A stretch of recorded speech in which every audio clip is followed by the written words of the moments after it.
is enormous, as most survivors experience post-traumatic stress symptoms and psychological distress symptoms.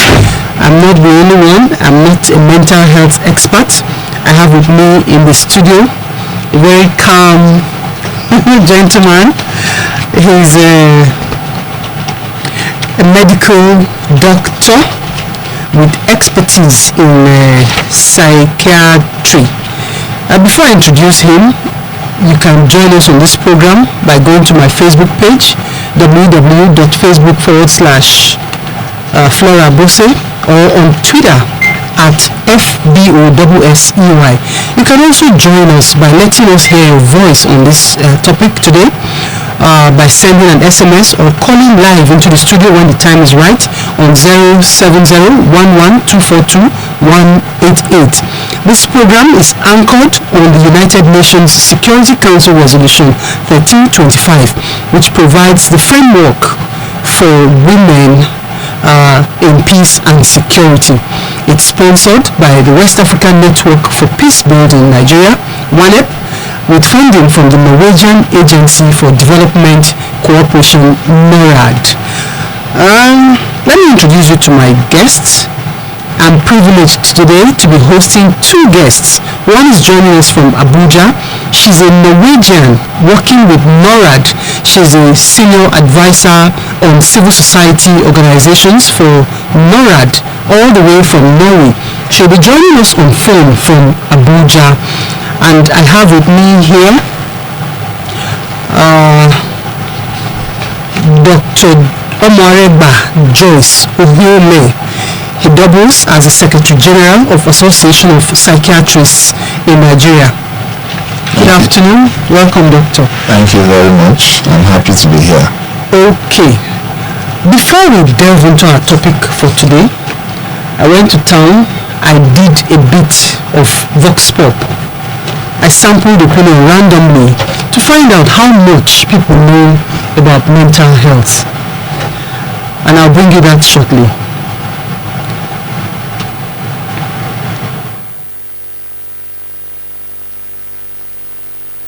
Have you ever heard of mental health? Are you aware of mental health? Yes, I do. Mental health has to do with the study. I'm not an academician, but it has to do with the issue of the stability of man. According to experts on mental and psychiatry, mental health is the total health of a being. That's what I heard from mental health experts. Mental health is the total stability of a human being. Thank you. Have you ever heard of mental health? Do you know anything about mental health? Mental health, Do you know what it is? like when a person is mentally disturbed or something. Okay. How are you? I think mental health simply means when the person is mentally okay or something like that. Okay. How are you? Mental health cannot be if someone is simply okay. It can be okay or not okay. So we're just talking about the health at that particular time. Your mental capability at that particular time, whether you're healthful or not. We're just talking about the health generally. It's a general word. Do you know anything about mental health? Mental health means you can go under capability if the person is okay or not. That's, you can't tell if the person should be okay or not. Okay, when you guys say okay in terms of what? Mind, body, or your head? When you are talking about mental health, you're talking about your mentality, you're talking about your brain, your blaganda. So I think when you say mental, you're talking about if you're okay there. See, that doesn't concern your body. It's just your brain, your ability to. For me, I'll say it's everything concerning your body. I'll say it's everything because you know the brain, actually as humans we work with our brain, so with the help of the brain we're able to calculate everything, so it works with everything. Wow. Your brain.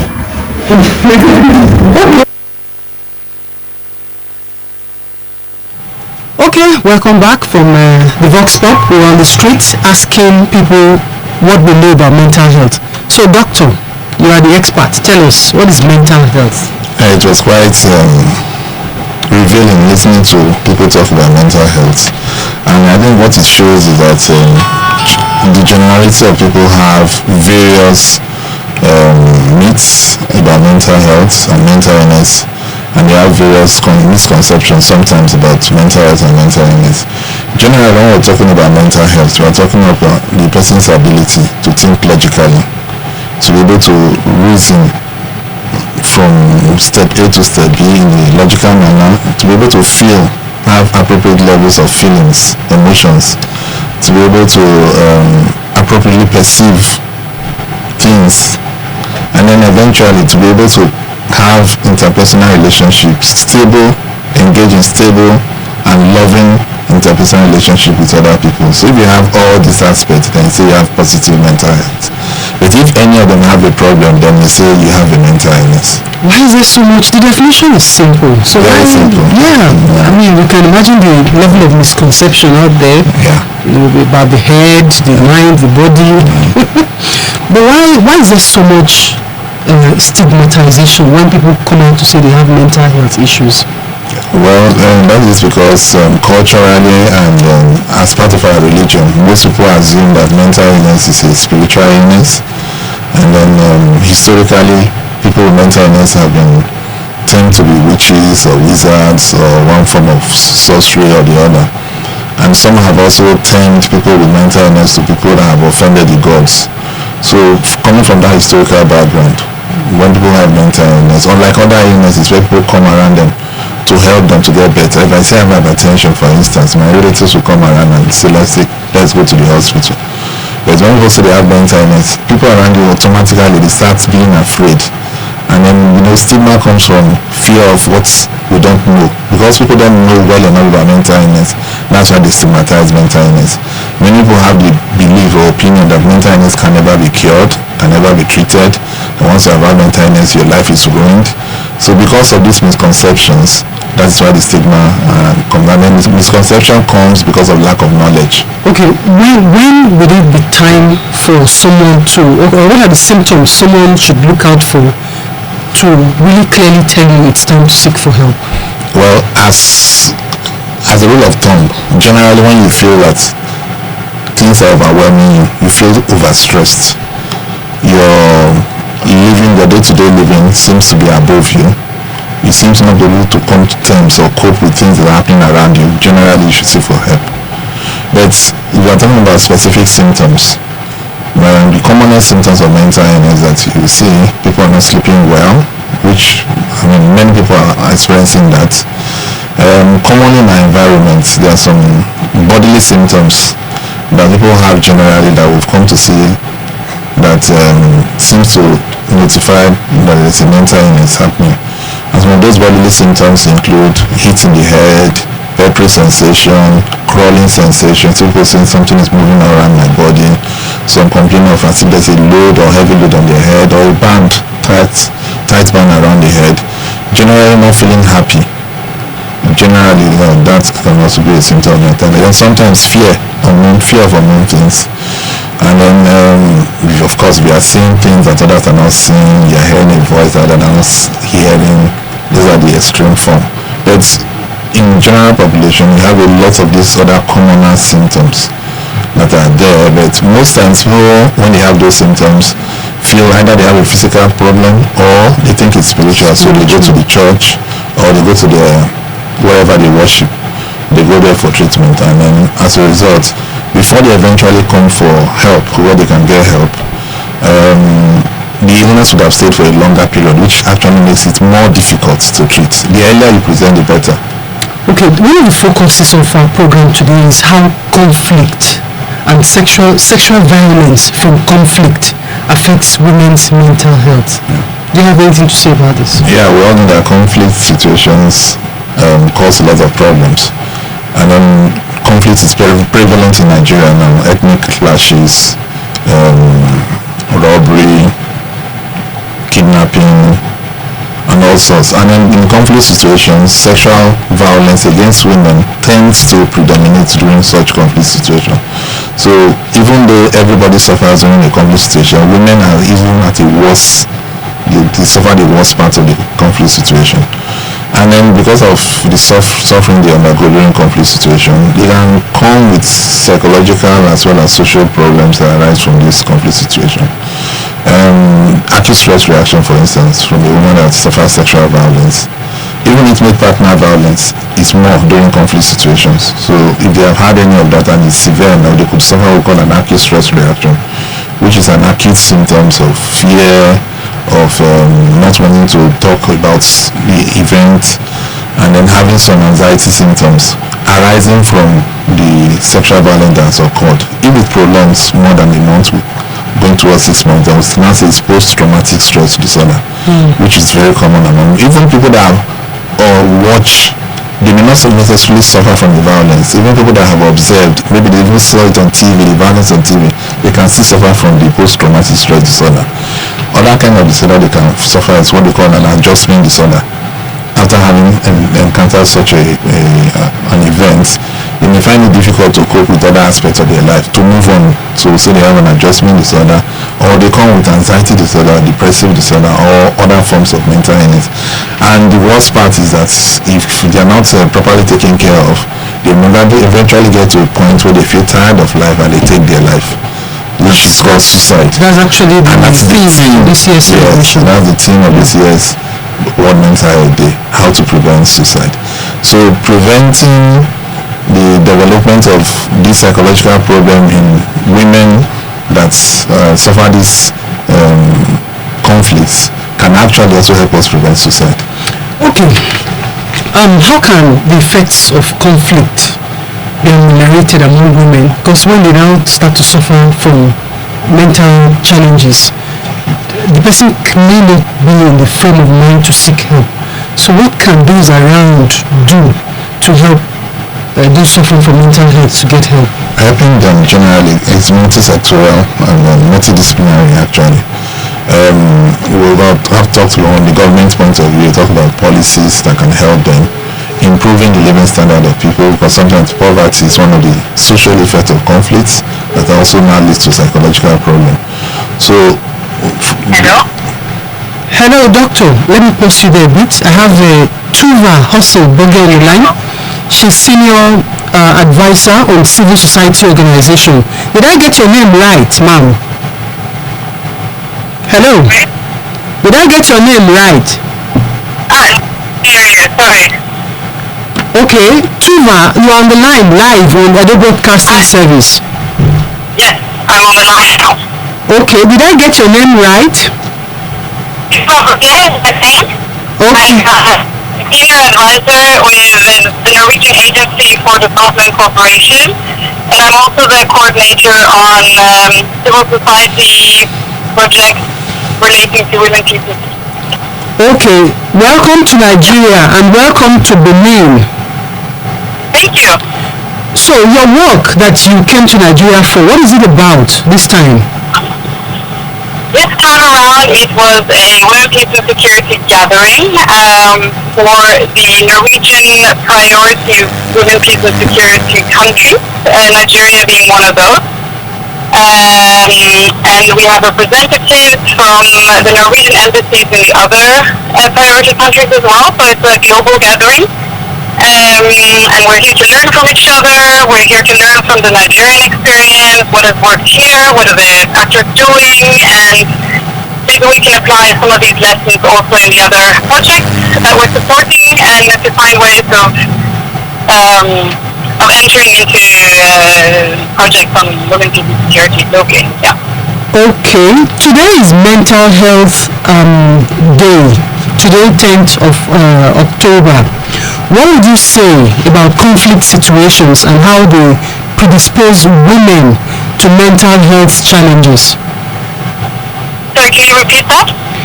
Today is Mental Health Day, Global Mental Health Day. What would you say about conflict situations that are predisposing women to mental health challenges?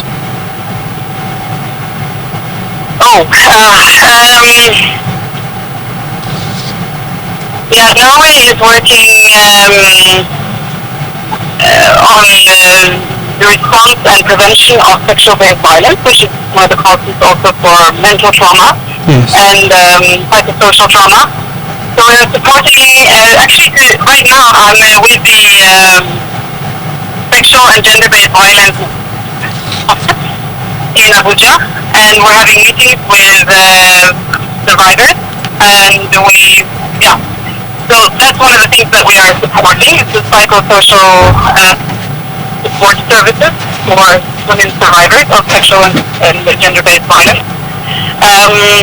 We're also supporting this to be included in policy nationally, so that it will be mainstreamed, taken into consideration when deploying the army, for example, the police within the police force, and in the national state level action plan on women's security. So it really is one of the priorities that we're working on.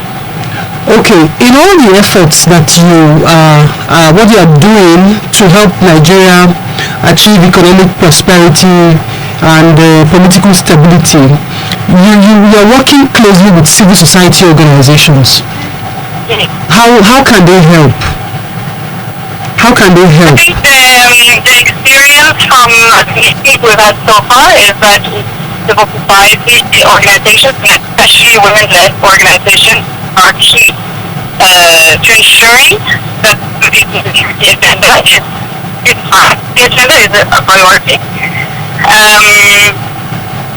And we're supporting small grassroots organizations where women who have an important voice within their communities can be supported to continue that important work, and also to feel that they have support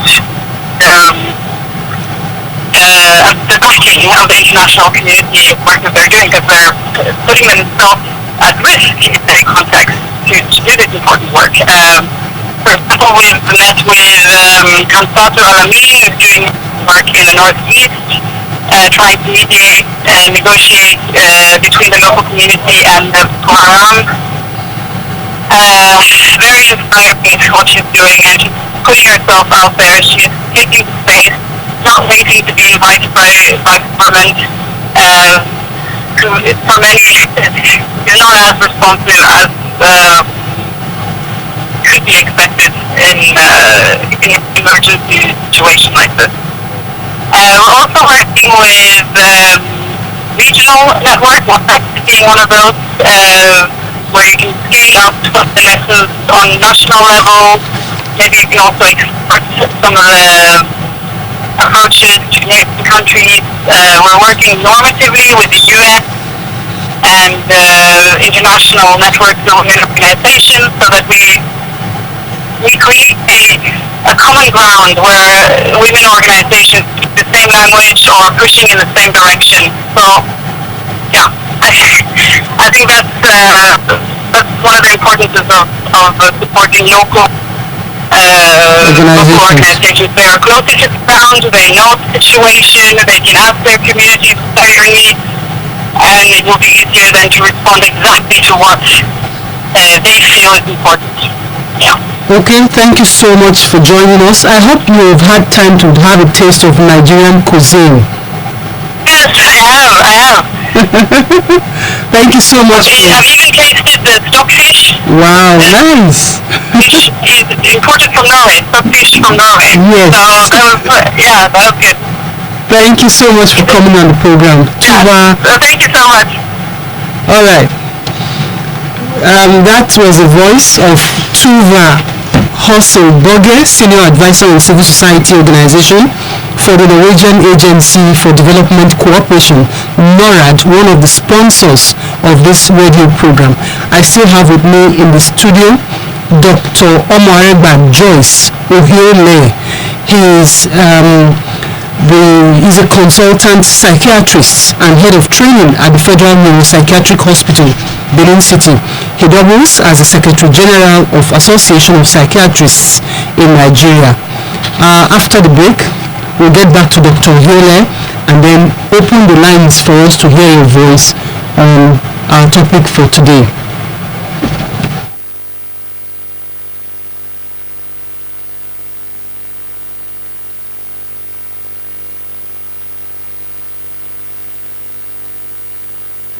as I view, mental health has to do with the study, not an academician, but it has to do with the issue of the stability of man.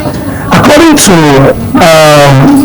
experts on mental and psychiatry, mental health is the total health of a being. That's what I heard from a mental health expert. Mental health is the total stability of a human being. Thank you. Have you ever heard of mental health? Do you know anything about mental health? From the Asian city of Benin comes the pinnacle of broadcasting, 95.7 FM, Edo Broadcasting Service. From the Asian city of Benin comes the pinnacle of broadcasting, 95.7 FM, Edo Broadcasting Service.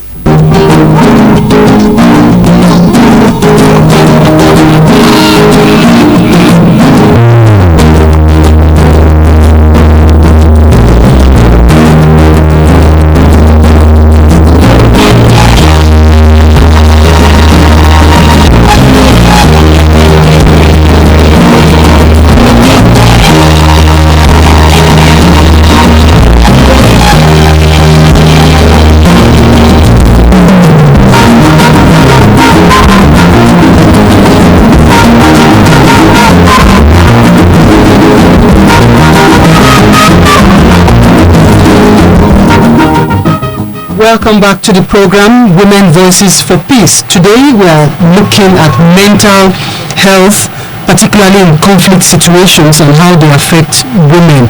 And I have with me in the studio a consultant psychiatrist and head of training at the Federal Neuropsychiatric Hospital, Benin City. He also doubles as the Secretary General of Association of Psychiatrists in Nigeria. He is Dr. Omareba Joyce Ohiole. Doctor, I've heard that women are more likely to have mental health issues than men. Is this true? Yeah, it's partially true.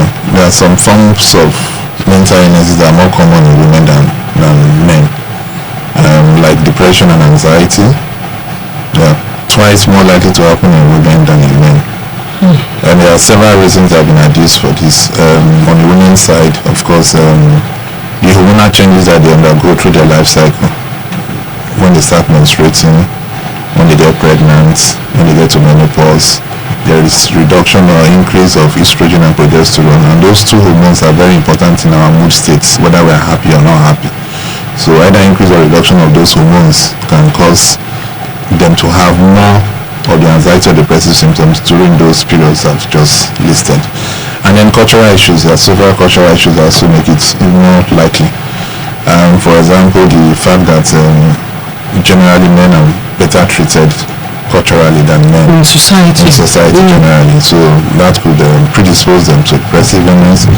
Many women tend to not to work outside the house. They tend to work, the general cultural conception is that the woman should be out to be taking care of the house, and it's been found that not working outside the house is one of the depressive or one of the symptoms that can predispose you to depression.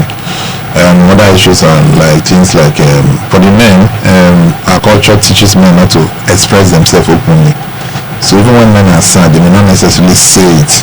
So sometimes it's because women talk more, they are more expressive than men. So obviously you are more likely to get more symptoms from the female than from the male.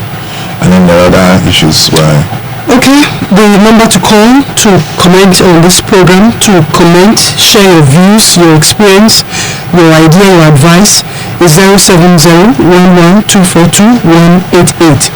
070-11-242-188. We are discussing mental health issues, particularly how it affects women in conflict situations. Doctor, abroad, when you watch most films, you see that ordinarily people have psychiatrists, they call them shrinks, that attends to them, it helps them in every life issue they have. We have a caller on the line. Hello. We're having network issues. So how come it's not like that in Nigeria? and we have to have this stigma. Even when you know you are challenged, you should seek help, but you are still not taking advantage. I think I would have to say that stigma for mental illness is worldwide. Even our brother you talked about, mentally ill people are still stigmatized. Just that the degree of stigma here. Okay, we have a caller on the line. Hello. Oh.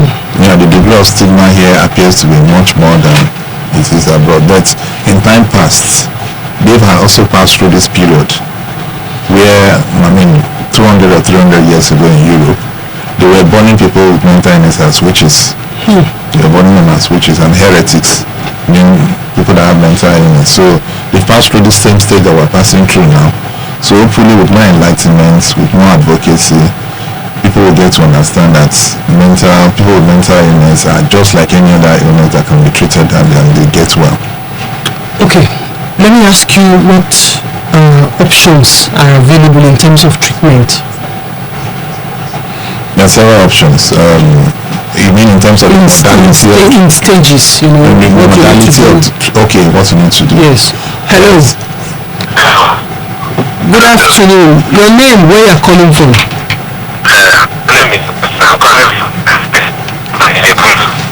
Did you say Jeremy? Yes, we can hear you. Did you say Jeremy? No, actually. Okay, welcome. Yes. So the issue you people are discussing there concerning woman and man psychiatrist, you see, the issue is one thing. Like in some regions of our nation, Nigeria, there is something that is happening concerning when they will say somebody is mad. You see, in a certain place in this country, they say a certain shrine. You see this story that when somebody misbehave or when somebody commit the offense of this and then the person will run mad. So I don't know whether the issue contradicts the one that proves that madness is almost in the blood. So I don't know how the two situations goes. Okay, did you get that, Doctor? Yeah, I think what he's trying to ask is the same thing we talked about, some of the myths about mental illness, that mental illness can be as a result of spiritual issues. He's talking about situations where people are taken to shrines, and then they will say that if they lie to the shrine or they are guilty, they will go mad. So he's asking that question. And while I'm not an expert in religious issues, I can say that there is a possibility that such a situation is a heightened situation that takes the individual into a heightened state of arousal. I mean, everybody's accusing you, they're shouting on you, they've told you that you're probably going to go mad and you believe it. So there's a sense of fear. That fear itself acts as stress. It's a huge stress for your mind, and anything that overwhelms your capacity to cope can lead to mental illness. So that stress itself can also trigger you to develop some issues and problems. Just like when they say talking about child witches in some parts of the country. Talk about in some places they talk about women that are unfaithful, they take an oath and all that, and all those situations creates it's a heightened situation that creates a lot of heightened, and it can explain it medically, and it can lead to psychological issues, which is one of the reasons why some of those habits are being discouraged. Okay, the number to call is 070-11-242-188. You were about to tell me earlier about the stages for treatment and options. Yeah, there are various options. There are several psychiatric hospitals all over the country. We have 8 of them in all the 6 geopolitical zones. Many state hospitals now have psychiatric units, and we're beginning to have private psychiatric homes dotted all over the country. And in their helplines, particularly for suicide, we have helplines for suicide now. Can you call them? I don't remember, I can't remember, but if they check online and check for SURPIN, SOPIN, the Suicide Research and Prevention Initiative, which is one of the initiatives out from Lagos. And they have helplines, even in Benin, the helplines for Benin are also available.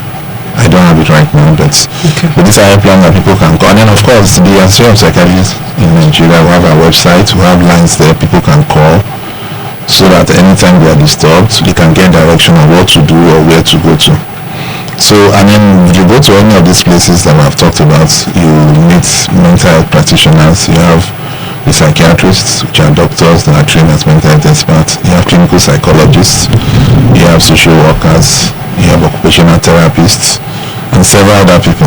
And of course, the psychiatric nurses who are also trained to take care of. So, all these people are available, and although the brain drain presently is affecting even the mental health practitioner more than any other field, because they are in high demand overseas, so because of that it's affecting, but even then they are still available. The number to call is 070-11-242-188 to make your comment on the topic for today, which is mental health, particularly in conflict situations and how it affects women. Doctor, in our daily lives, I can relate with that. You are stressed, work, your life challenges, finances and all that. What can people do to give themselves some respite, not to cross that line between being healthy and being unhealthy mentally? That line is actually a very thin line, and many times we cross over it and then we cross back again. They say without knowing. So all of us at one time may have crossed the line. 5 minutes or 5 seconds. I mean, even more than that. We cross the line and come back. But the important thing is this: what we are preaching now, what we are advocating for, is positive mental health. Prevention of mental illness is more important than treating the mental illness itself. So I don't know positive mental health, which means try to be happy as much as you can at all time, despite the circumstances, despite the situation that is not so great. But you try and be positive, you try and be happy. For each of us, we have what we call activating behavior. There are behaviors that we do for each person that makes us happy. So as any time that you feel sad, you feel down, think of those behavior and go and do those behavior, especially those that don't cost so much. Exercises has been known to... Hello. We lost that caller. Exercises have been known to improve people's mental state. So exercise is something you can do easily. There are various practices that you can do: dancing, listening to music. Those are things that may not cost much, that everybody can do. And of course, stay around people that make you happy. Stay around situations that make you happy. Walk away from situations that may not make you so happy. But if you find at any given time that you find that you can no longer cope, then seek for help. And we're talking about areas, not just in areas of obvious mental illness. I'm talking of in your marriage, you can't cope, you're having difficulties. We're talking of you're a student, you're no longer able to cope with your studies. We're talking of work, you're having issues at work that you cannot cope with. See a therapist. That's why they are there. Because there are various modalities of treatments. There's drug treatment, there's talk treatment that we call psychotherapy. And talk treatment can be used for many of the difficulties. You mean talk? Talk, yes. Okay. Talk treatment, that's what we call psychotherapy. You talk with the person for a while, and then because he's trained and he knows what to do and what to use, he can help you through your problems after a period, and it works beautifully well like magic. Do you know that recently, I don't know if I'm the only one observing it like that, you sit with people that you should ordinarily be having a conversation with, and because of social media, they are so engrossed with their phones, nobody is willing to talk. Yeah. So, I mean, it's an issue. Yeah, it's a big issue. One of the things we get from talking to people about our problems is a reduction in the emotional attachment to those problems. There's a relief that comes with it. So when you are relieved like that, your sadness is reduced. Most people now, like you say, are focused on social media, which is probably why one of the reasons we're talking about increasing the mental health presentation of mental illnesses. Because there are several reasons why how that can be, but one of the reasons is that because we don't talk more, we're no longer associating with each other. Like I said before, one of the indices of positive mental health is the ability to enter into stable, loving relationship with other people, which you cannot necessarily do online, because online you see a lot of lies, you can't call that a stable relationship. They are not truthful in doing that. So, and then of course you can't see the person. I mean, relationship has to do with verbal cues, body language, and everything, which you can see, you may not necessarily get online. So that may not be an indice of positive mental health. Oh, remember the lines are still open. 07011242188. I have with me in the studio a consultant psychiatrist and head of training at the Federal Neuropsychiatric Hospital, Benin City. He is Dr. Omoaregba Joyce Ohiole. He doubles as the Secretary General of Association of Psychiatrists in Nigeria. Today we are looking at mental health, particularly as it affects women in conflict situations. Hello. Your name and where you are calling from? Hello? Can you hear us at all? I'm going to have to let this one go. Okay. Let's just go on a break. When we return, we'll continue with Doctor.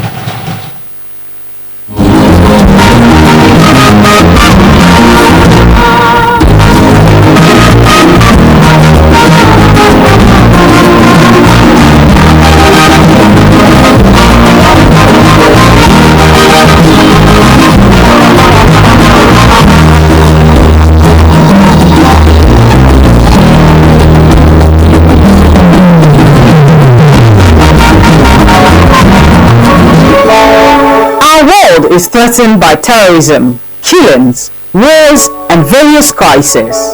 The effects are mostly felt by women and girls. Peace and security are a collective responsibility as it concerns women, men, boys, and girls. Join WANEP, Nigeria's Women Voices for Peace, every Thursday on EBS Radio 95.7 at 12 noon every week, as we engage on issues of women, peace, and security. Women Voices for Peace on EBS Radio 95.7, Benin City. This program is sponsored by the West Africa Network for Peace Building, WANEP, Nigeria, with funding from the Norwegian Agency for Development and Cooperation.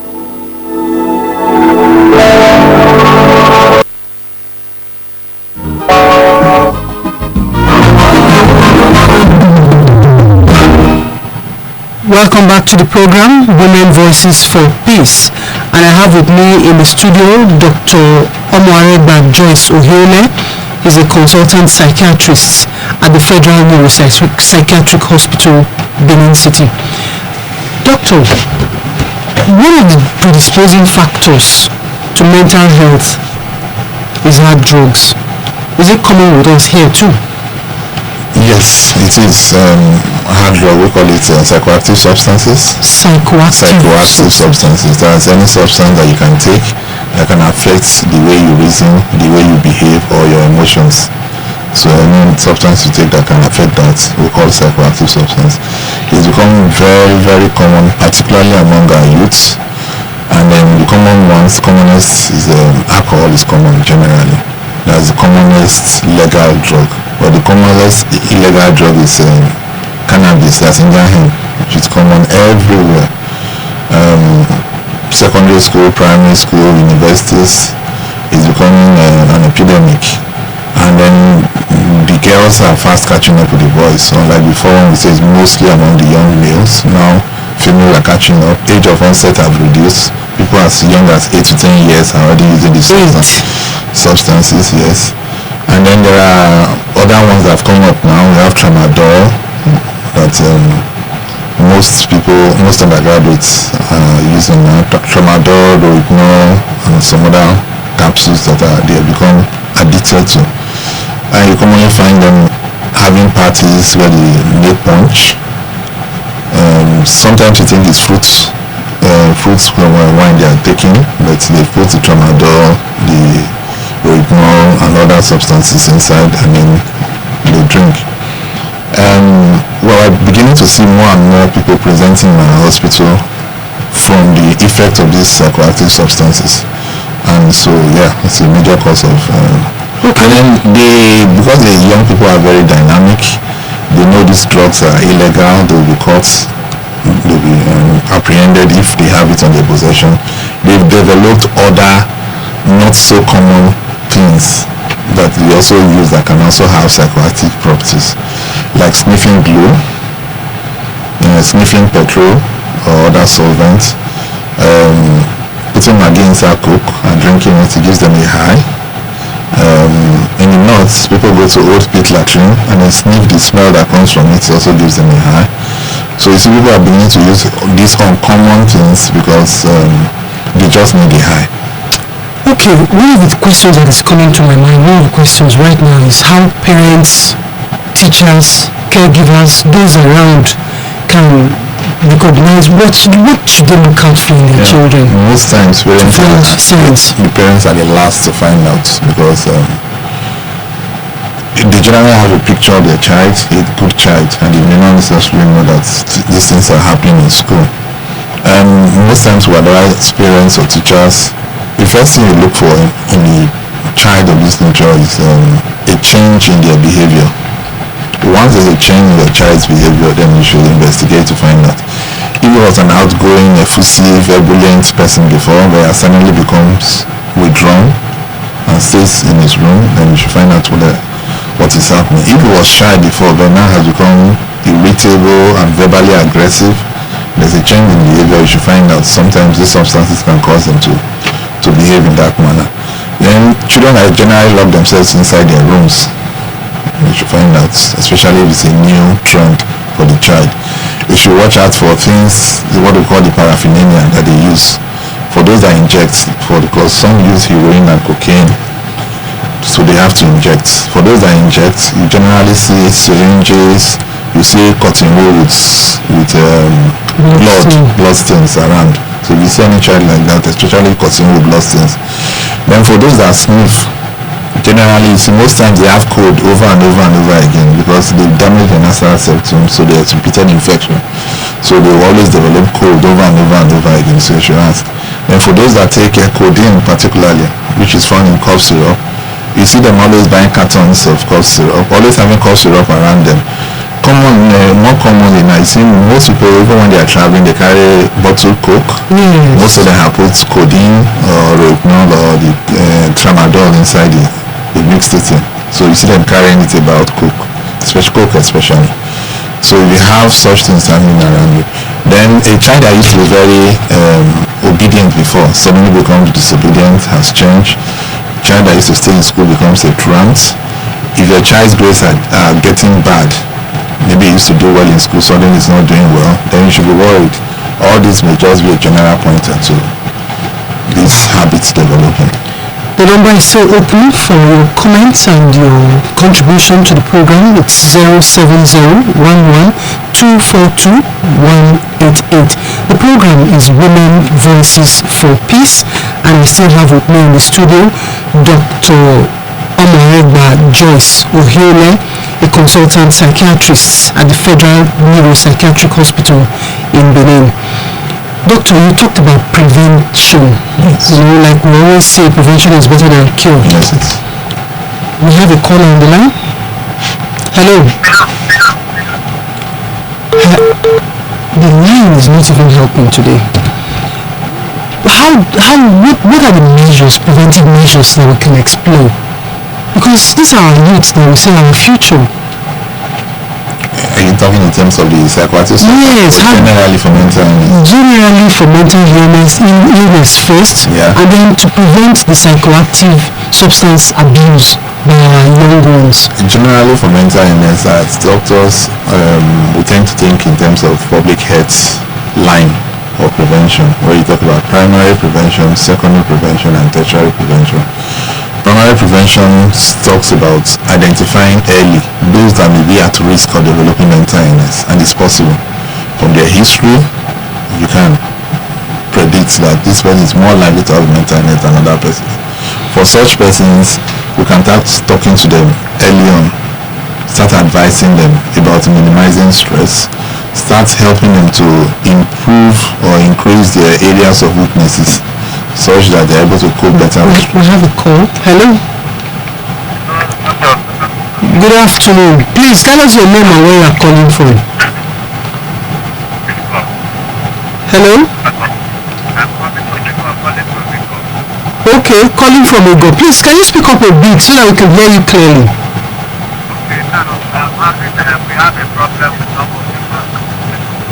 I can barely hear you, sir. Please. Hello? I can barely hear you. It's so low. Okay, I will come. Go ahead. We have a problem with the person who moving objects to his head and carrying load. What do we do? You have a problem with somebody who uses his head to carry load? That the person is having moving objects on his head. Moving object in his head. Okay. The doctor can address that. Okay, thank you. Okay.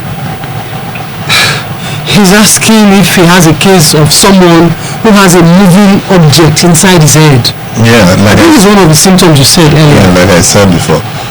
Even though for Caucasians this may not be one of the symptoms they complain about, but for Africans we found that bodily symptoms are what we readily complain about when we have psychological problem. And then one of those bodily symptoms are sensation of something moving around the head. Sometimes people complain of something like water flowing down their head. You can't see it, but they have that sensation as if water is flowing down their head, or pain is moving from one point of the head to the other. Some complain of the sensation of a band constricting their head, or some complain of a heaviness on their head as if they're carrying a heavy load. So if you have anybody that's having such symptoms, I would advise, if you're in Benin, you come to the Federal Neuropsychiatric Hospital in Benin. You will have to investigate further and then we can treat if such. Okay, we're talking about the primary prevention. Yeah, so for primary prevention we're talking about identifying those at risk of mental illness and then trying to help them. That's an aspect of psychiatry they call early intervention. So that's for primary prevention. Also for women, we are talking about women that are in conflict situation. All women that have been exposed to conflicts should be screened for mental illness. For example, the women that have been brought back from Libya, and those that have been brought back from Italy and all that. Yeah, generally as they come back to Benin, you hear that some of them have been brought back by the... Even the ones that just returned from South Africa. Yeah, they are coming back from conflict situations. Yes. So ideally, they should pass through a screening stage where you try to find out whether they have already compromised psychologically and they've developed a mental illness. Doctor, what are the conflicts in our homes now we are dealing with? A lot of people deal with conflict, domestic violence in their homes. Yes. And I mean, how do they know that they need help? Like I said before, once you are not able to cope anymore, ideally if you have problems, the more you talk about it, the better as well. The more you talk to experts, the better for you. So once you find that you are no longer able to cope, especially if it starts affecting your sleep, if it starts affecting your level of happiness, if it starts affecting your ability to function properly, then you should seek for help, you should ask for help. So that's primary prevention I was talking about. And it also depends on those people that have been in conflict situation. You pass them through a screening stage so that you identify those that are likely to develop a mental illness. For secondary prevention, we're talking about people that have developed the illness already, identifying them early and treating them properly. If you treat them properly, for many mental illnesses, you can treat them and get a remission. That's you stop the illness. But if you don't get them early, the longer the illness is, the more difficult it is for you to eventually take care of the illness, which is one of the problems we usually have. We usually say that the pathway to care, many of them have gone to several other places before they eventually come to the hospital, and as such makes it a bit more difficult. For tertiary prevention, we are talking of rehabilitation.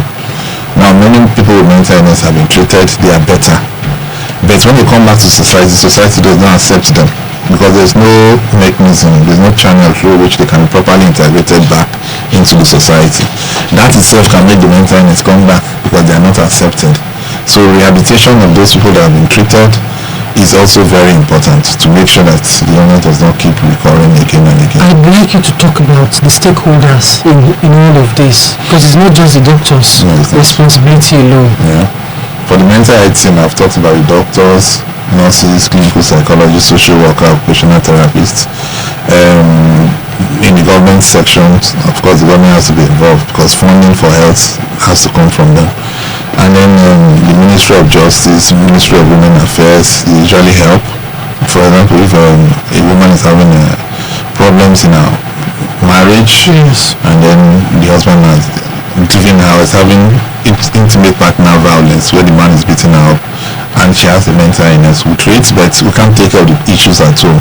So we need the Ministry of Women Affairs, which is sometimes come in. And then for children ourselves, when we have problems with children from homes that are itself the problem, the Ministry of Women Affairs can also help.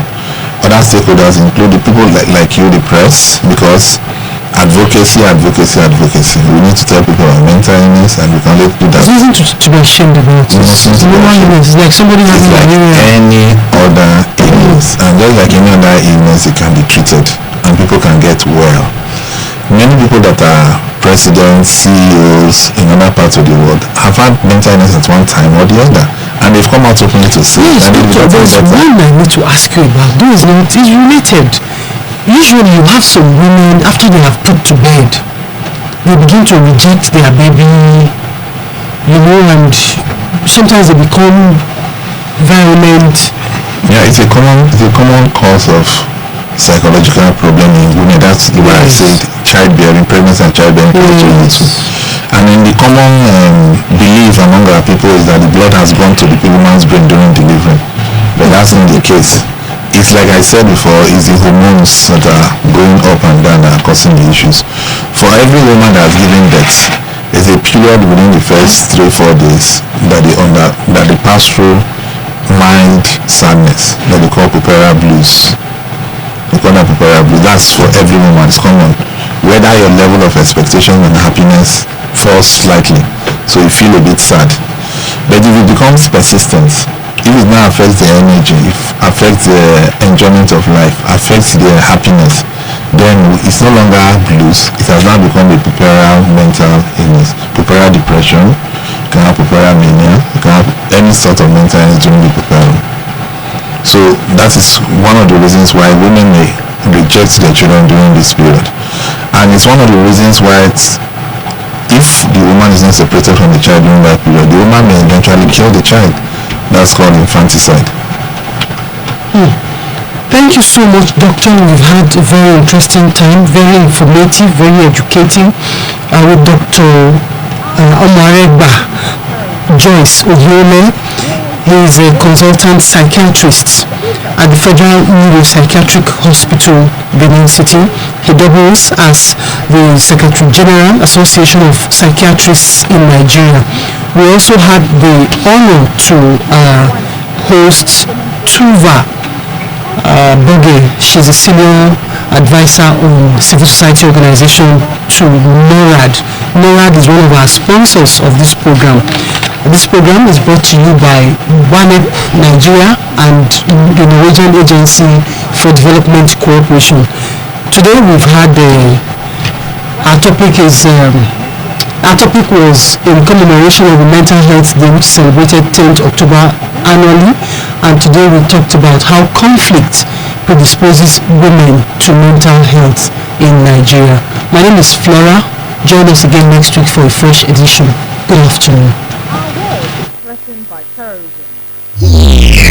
From the Asian city of Benin comes the pinnacle of broadcasting. This wake-up call from every nation of Africa. Let's fight, you and child, keep it tight. The people who lose another one. This is a true story. Together we can protect our queens. Traffic here, JP, let's wake up. Let's do this. This one is story of a pretty girl. When girls from Benin. The mama tell her make you hectare and key. Make you go look for money. And that's the beginning.